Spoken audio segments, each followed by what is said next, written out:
নাহিদ সহ তারা যখন হাদির বোন নামে একজনকে ভুয়া একজনকে দাঁড় করাই দিছিল না, হ্যাঁ, খালাতো বোনকে দাঁড় করাই দিছিল এরকম কাকে একজন, পরে হাদির পরিবার বলছে সে আমাদের পরিবারের কেউ না, বলছে না, তখন হাদির পরিবারকে দাঁড় করাই দিছিল। তাহলে এখন হাদির বোনের কথা মানো, সত্যিকারের বোন যেটা সেটা মানো, তাই না?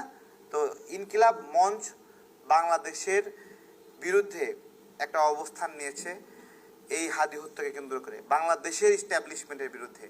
অযথা দিল্লি না ঢাকা স্লোগান দিয়ে পরিবেশ নষ্ট করেছে।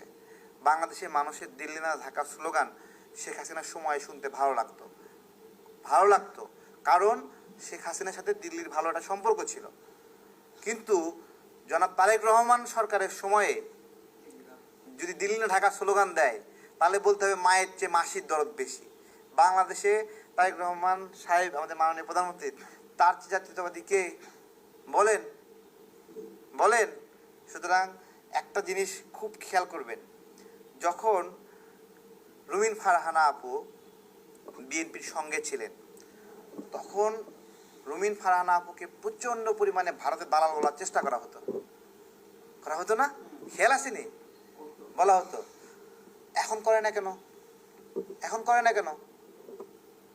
তার মানে উনি বিএনপির সঙ্গে ছিলেন, এই জন্যই কেবলমাত্র ওনাকে স্যাবোটেজ করা হয় যে তুমি ভারতের দালাল। তাহলে বিএনপির সঙ্গে থাকলে সে কি ভারতের দালাল?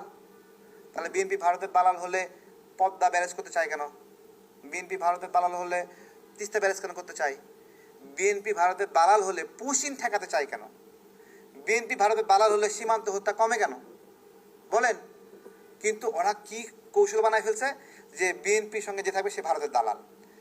দেখেন, অথচ জামাতের শাখা আছে ভারতে, নিয়মিত যোগাযোগ করে, এবং জামাতের আমির কোড আনকোড করে বলেছে, তারিখ সহ বলে দিচ্ছি, 28 আগস্ট সংবাদ সম্মেলন করে বলেছে ভারতের সাহায্য চাই জামাত, সংবাদ সম্মেলন করে বলেছে ভারতের সাথে বন্ধুত্ব চাই জামাত, এবং 31 আগস্ট ভারতের পক্ষ থেকে জানানো হয়েছে জামাতের আহ্বান তারা বিবেচনা করবে। এইরকম স্পষ্ট ডিক্লারেশন থাকার পরেও জামাত ভারতের দালাল না, কিন্তু বিএনপি ভারতের দালাল।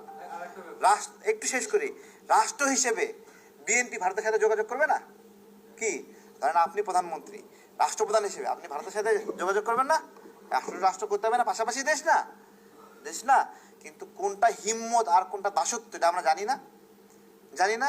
আজকে বলতেছি যে এদের স্বরাষ্ট্র মন্ত্রণালয় সালাউদ্দিন চালাচ্ছে না, কোনো মন্ত্রীর হ্যাডাম নাই স্বরাষ্ট্র মন্ত্রণালয়ে হস্তক্ষেপ করবে।